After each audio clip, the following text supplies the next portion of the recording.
buddies, welcome to Manoj Master Class. মই মনোজ। আমি অনুপৰমাণু গঠনৰ বিষয়ে শিকি আছিলোঁ। গতিকে এই ক্লাছটো চোৱাৰ আগতে মোৰ ইয়াৰ আগৰটো ভিডিঅ' কাইণ্ডলি তোমালোকে চাই ল'বা, তেতিয়াহে তোমালোকে কথাটো ভালকৈ বুজি পাবা, ঠিক আছে? তো মই লাষ্ট ক্লাছটো এৰিছিলোঁ ছ'ডিয়াম আৰু ক্লৰিনৰ পৰমাণুৰ বিষয়ে। এতিয়া মই কৈছিলোঁ লাষ্ট, মই এবাৰ ৰিমাইণ্ড কৰিবৰ কাৰণে দেখুৱাইছোঁ। লাষ্ট মই কি কৈছিলোঁ যে যিমান পৰ্যাবৃত্ত তালিকাখন, মই যে কৈছিলোঁ ভগৱানৰ দোকান, পৰ্যাবৃত্ত তালিকাখন যিমান আছে তাৰ লাষ্ট লাইনত থকাকেইটা যিকেইটা দেখিছে সেইকেইটা কি হয় পৰমাণু, সেইকেইটা ধনী। মই কৈছিলোঁ ধনী বুলি, হয়নে? তো ধনী মানে সিহঁতকেইটা সুস্থিৰ, সিহঁতকেইটা। আৰু লগতে সিহঁতৰ দুখো আছে সুখো আছে মই কৈছিলোঁ। তাৰমানে সিহঁতৰ প্ৰটন যিমান আছে, ইলেক্ট্ৰন ধনাত্মক আধান যিমান আছে, ঋণাত্মক আধান সিমান আছে। মুঠ আধান শূন্যও হয় আৰু সিহঁত সুস্থিৰো হয়। কিন্তু বাকী চবৰে যিমান আছে ধনাত্মক আধানো আছে, ঋণাত্মক আধানো আছে, হয়নে? সুখো আছে দুখো আছে। তো লাইফ বেলেঞ্চ মানে মুঠ আধান শূন্য। আমি সেইটোকে কওঁ, কি বুলি কওঁ? উদাসীন। সিহঁত উদাসীন মানে কোনো আধান নাই, আমি চুব পাৰোঁ। কিন্তু কি হয় সিহঁতৰ টকা পইচা নাই, দুখীয়া। আৰু কেনেকৈ সিহঁত দুখীয়া হ'ল মই সেই কথাটো তোমালোকক কৈছিলোঁ। মই ছ'ডিয়াম আৰু ক্লৰিনৰ এক্সাম্পল দিছিলোঁ, সেই তাৰ পৰা মই আৰম্ভ কৰিছোঁ। এতিয়া আৰম্ভ কৰোঁ আজিৰ ক্লাছ।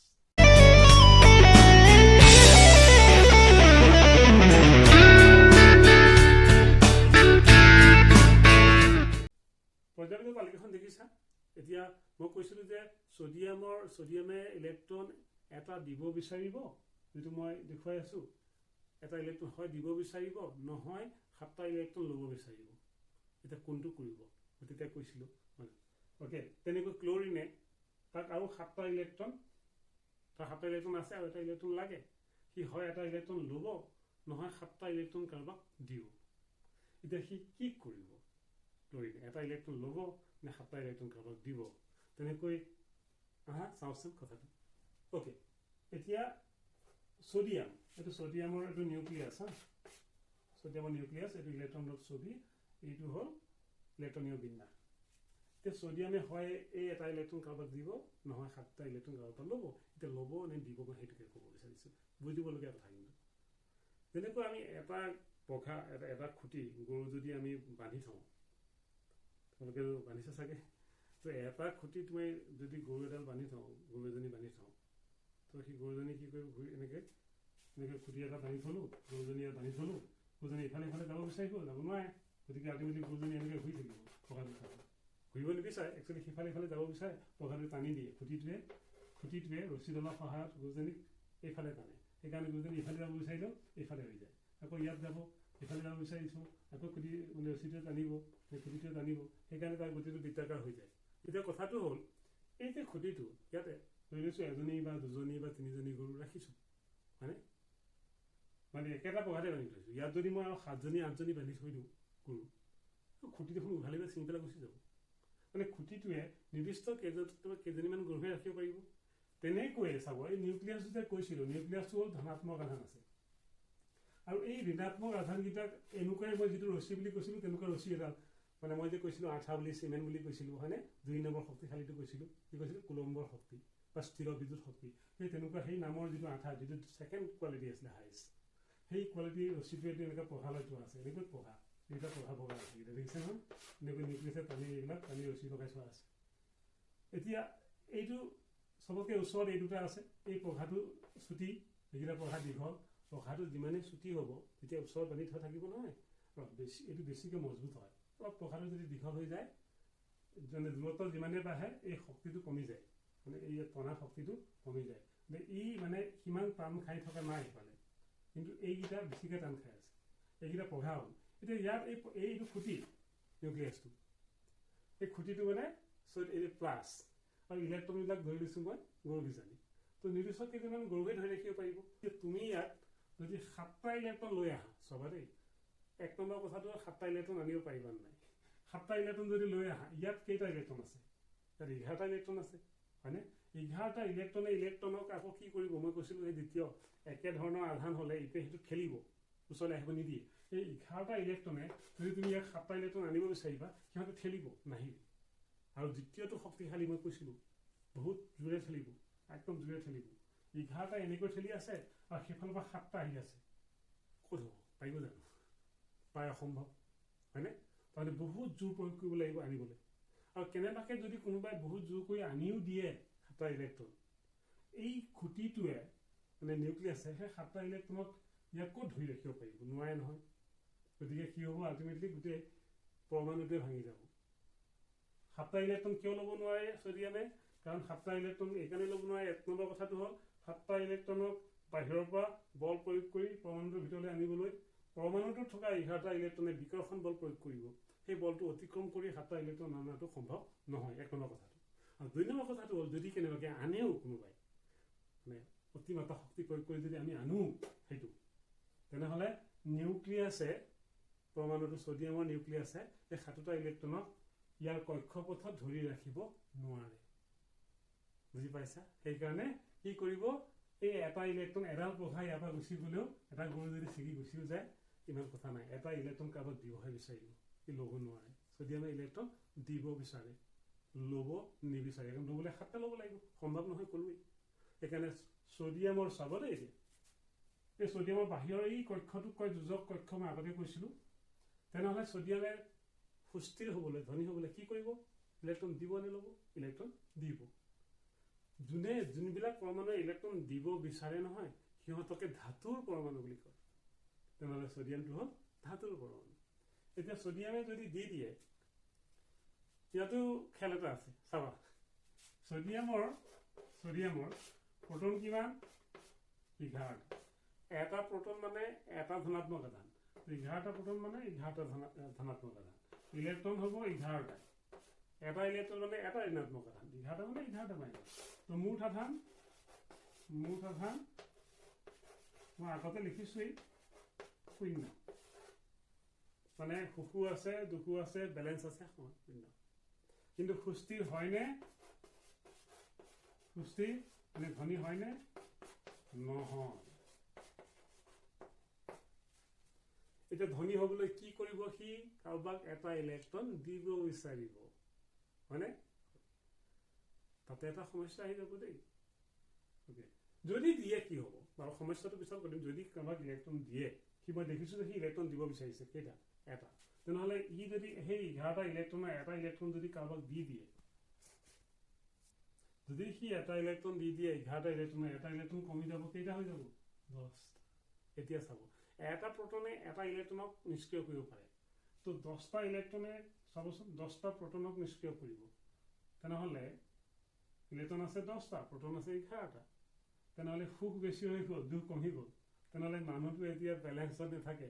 অ'কে, এতিয়া চাবা, ইয়াৰ প্ৰটন আছে 11টা, ইলেক্ট্ৰন আছে 10টা, হয়নে? তো এটা প্ৰটনে এটা ইলেক্ট্ৰনক নিষ্ক্ৰিয় কৰিব পাৰে। তেনেহ'লে 10টা প্ৰটনে 10টা ইলেক্ট্ৰনক নিষ্ক্ৰিয় কৰি দিব। কিন্তু কি হ'ব? আছে কেইটা? 11টা, এটা প্ৰটন বেছি হৈ গ'ল। তো এটা প্ৰটনৰ আধান কিমান? প্লাছ। তেনেহ'লে আগতে তাৰ আধান কিমান আছিলে? আগতে তাৰ সুখ আৰু দুখ সমান আছিলে, ধনাত্মক আৰু ঋণাত্মক সমান আছিলে, যেতিয়া সি পৰমাণু হৈ আছিলে দেই। তেতিয়া তাৰ মুঠ আধান 0 আছিলে। এতিয়া তাৰ মুঠ আধান 0 নহয়, কিন্তু সি এতিয়া প্লাছ হৈ গ'ল। মানে অভাৰ সুখী, তাৰমানে বেছিকৈ অভাৰ, আগৰ নিচিনা বেলেঞ্চ নাই, ই মানে এক্সাইটেড আৰু পুৰা। কিন্তু আগতে যেতিয়া মুঠ আধান 0 আছিলে, তেতিয়া সি তাৰ টকা পইচা নাছিলে। কিন্তু এতিয়া তাৰ মুঠ আধান 0 নহয়, সি অভাৰ মানে তাৰ বেলেঞ্চ নাই হোৱা, লাইফটো বেলেঞ্চ নাই, কিন্তু টকা পইচা আহি গ'ল, সি এতিয়া সুস্থিৰ হয়। এতিয়া সমস্যা কি জানা? আগতেতো সি তাৰ নাম পৰমাণু আছিলে, এতিয়া সি ধনী হৈ গ'ল। ধনী হ'লে আমি নামটো বদলাই দিওঁ, হয়নে নহয়? ইয়াৰো নাম এতিয়া আৰু পৰমাণু হৈ নাথাকে। সি যদি সুস্থিৰ হৈ যায়, কাৰোবাক যদি ইলেক্ট্ৰন দি দিয়ে নহয়, তাৰপিছত তাৰ নামটো আয়ন হৈ যায়, সি পৰমাণু নহয় আৰু। এতিয়া সোডিয়ামৰ আয়ন হৈ যাব। কি আয়ন? ধনাত্মক আয়ন। তাকে কেটায়ন বুলি কয়। ইয়াক কয় কেটায়ন।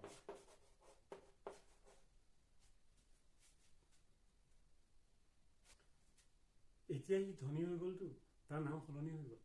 সি আগতে আছিলে পৰমাণু, পৰমাণু আগত নাম, এতিয়া ধনী হৈ গ'ল, নাম বদলাই দিব। কি হ'ব? সি এতিয়া আয়ন হৈ যাব। তেতিয়া সি পৰমাণু আছিলে, তাৰ সুখ আৰু দুখ সমান আছিলে, মানে প্ৰটন আৰু ইলেক্ট্ৰনৰ সংখ্যা সমান আছিলে, মুঠ আধান 0 আছিলে, নিষ্ক্ৰিয় আছিলে, উদাসীন আছিলে, হয়নে? কিন্তু ধনী নাছিলে, মানে সুস্থিৰ নাছিলে। এতিয়া তাৰ কি হৈ গ'ল, মুঠ আধান শূন্য নহয়, ধনাত্মক আধান আহি গ'ল, মানে সুখ দুখ সমান নহয়, সুখ বেছি হৈ গ'ল। আৰু লগতে কি হৈ গ'ল, আগতে ধনী নাছিলে, ধনীও হৈ গ'ল, সেইকাৰণে সি নামো সলাই পেলাব, কি হ'ব, আয়ন। ইয়াৰ ধনাত্মক আয়ন, ধনাত্মক আয়নক আমি কওঁ কেটায়ন। এতিয়া আমি ছডিয়ামৰ পৰমাণু বুলি নকওঁ তাক, যদি কওঁ নহয় সি কিন্তু গাড়ী পাৰিব, তাক ক'ব লাগিব আমি ছডিয়ামৰ আয়ন। ঠিক আছে, বুজি পাইছা ন? অ'কে, আমি ক্লৰিনৰ এক্সাম্পল লৈছিলোঁ, ক্লৰিনৰটো চাওঁ। অ'কে, ক্লৰিনৰ এক্সাম্পল লৈছোঁ। ক্লৰিনৰটো আমি জানো 17 হয়। ঠিক আছে, এইটো হ'ল ক্লৰিনৰ ইলেক্ট্ৰন ডট ছবি। প্ৰথমটো 2টা, তাৰপিছৰটোত 8টা, আৰু তাৰপিছৰটোত 7টা। তাৰমানে তাক এটা আৰু এটা ইলেক্ট্ৰন তাক লাগে, আৰু এটা ইলেক্ট্ৰন লাগে।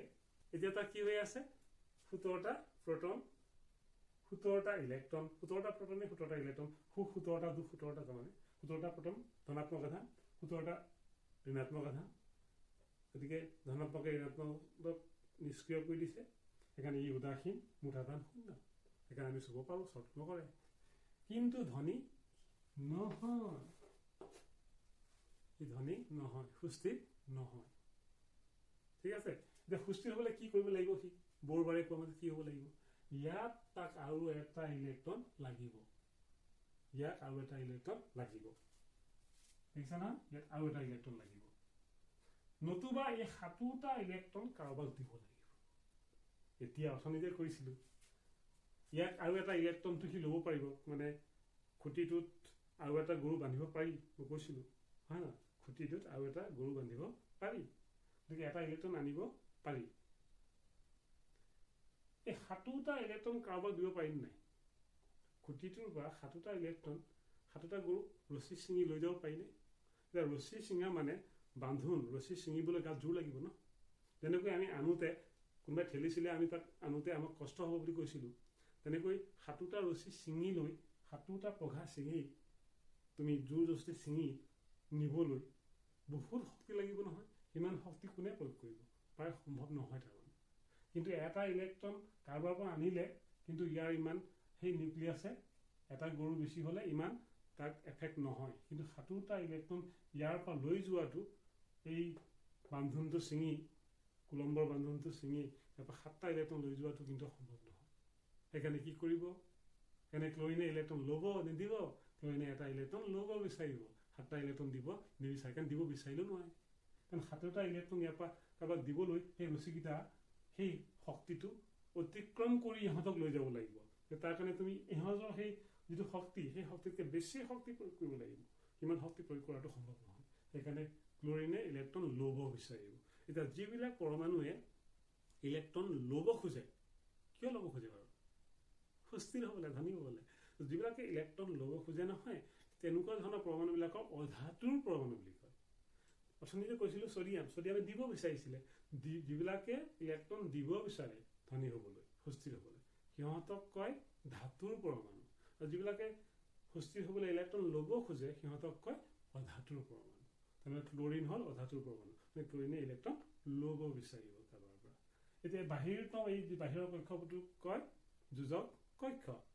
তো এই যোজক কক্ষত কেইটা ইলেক্ট্ৰন আছে, 7টা। তো ইয়াৰ এইটো ইলেক্ট্ৰনীয় বিন্যাস 7, এইটো হ'ল যোজক কক্ষ, 7টা ইলেক্ট্ৰন আছে। যোজক ইলেক্ট্ৰন কেইটা, ক্লৰিনৰ 7টা। কিন্তু যোজ্যতা কিমান, মানে কেইটা ইলেক্ট্ৰন দিলে বা ল'লে সি সুস্থিৰ হ'ব, এই দিবনে ল'ব, প্ৰথম প্ৰশ্ন, ল'ব হয়নে, কেইটা, এটা, তেনেহ'লে যোজ্যতা 1। কেইটা দিলে বা ল'লে সুস্থিৰ হয় পৰমাণুটো, তাক কয় যোজ্যতা। আৰু কেইটা বাহিৰত আছে, বাহিৰটোত, একদম বাহিৰটোত, সেইটোকে কয় যোজক কক্ষ। ইয়াত থকা ইলেক্ট্ৰনক কয় যোজক ইলেক্ট্ৰন। তেনেহ'লে এতিয়া যদি ক্লৰিনে চোৱা, ক্লৰিনৰ 17টা প্ৰটন, 17টা ইলেক্ট্ৰন, মুঠ আধান শূন্য, সুস্থিৰ নহয়। এতিয়া যদি মই ক'লো নহয় ক্লৰিনে এটা ইলেক্ট্ৰন কাৰোবাৰ ল'ব বিচাৰিব, যদি লয়, তাতো সমস্যা এটা আছে আকৌ দেই, কিন্তু যদি লয় কি হ'ব, ইলেক্ট্ৰন কি হৈ যাব, কেইটা হ'ব, 18টা হ'ব।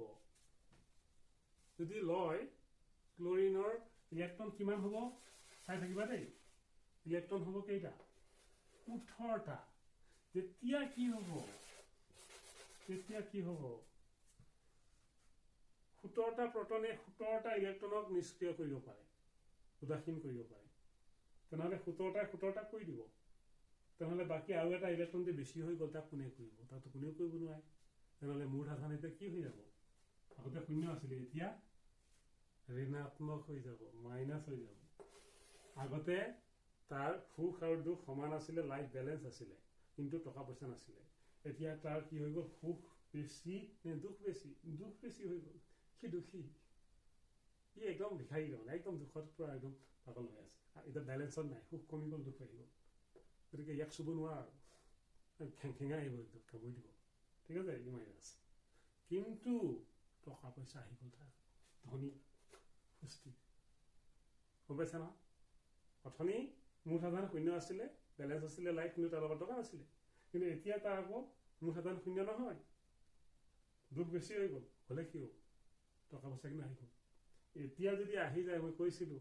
তাক এতিয়া তুমি আগৰ নামে মাতিলে সি সুখী নহয় এতিয়া সি পৰমাণু নহয় আৰু যদি এইটো হয় সি পৰমাণু নহয় কি হৈ যাব সি আয়ন হৈ যাব এতিয়া কি আয়ন অথনিটো ধনাত্মক আছিলে সোডিয়াম কি হৈ যাব ঋণাত্মক আয়ন তাকে এনায়ন বুলি কয় ঋণাত্মক আয়ন এতিয়া সমস্যাটো কি যে ইলেক্ট্ৰন প্ৰটনবিলাক ক'ৰ আমাৰ দেহৰ এটা অংগ হয়নে কাৰণ আমিবিলাক কিহে গঠিত অনুপৰমাণুৰে গঠিত হয়নে পৰমাণুৰ ভিতৰত ইলেক্ট্ৰন প্ৰটন থাকে তাৰমানে আমাৰ গাৰ বস্তু প্ৰটন আৰু ইলেক্ট্ৰনৰটো ভৰ আছে আৰু এটা কথা নহয় ভৰ সৃষ্টিও কৰিব নোৱাৰি ভৰ ধ্বংসও কৰিব নোৱাৰি বুলি এটা সূত্ৰ আছে যিটো কয় ভৰৰ নিত্যতাৰ সূত্ৰ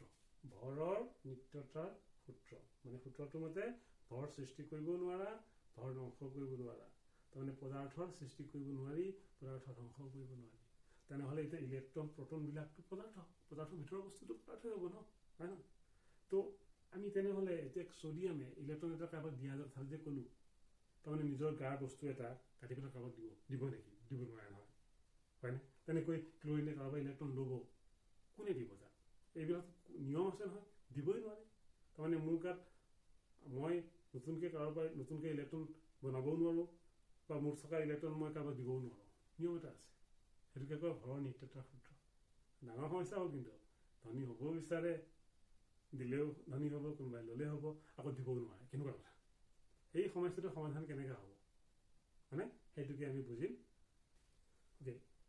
এই যে মই ক'লোঁ যে ইলেক্ট্ৰন দিলে কোনোবা সুস্থিৰ হয় কোনোবা ইলেক্ট্ৰন লৈ সুস্থিৰ হয় আকৌ কোনো ভৰৰ নিত্যতাৰ মতে ইলেক্ট্ৰন দিবও নোৱাৰে